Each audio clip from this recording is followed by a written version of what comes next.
আসসালামু আলাইকুম।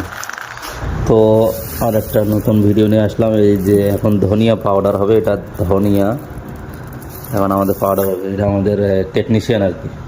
তো নিয়ে আসো ঢালো। এই যে মেশিন, এই একটা মেশিন, এই একটা মেশিন।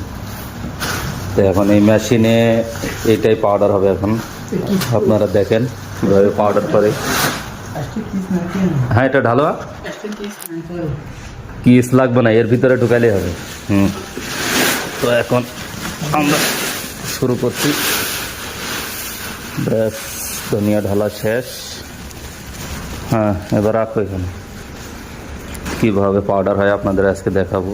এই যে এর ভিতরে ঢোকানো হলো। এবার হ্যাঁ, ওই যে ওখানে সুইচ আছে, চালু হবে।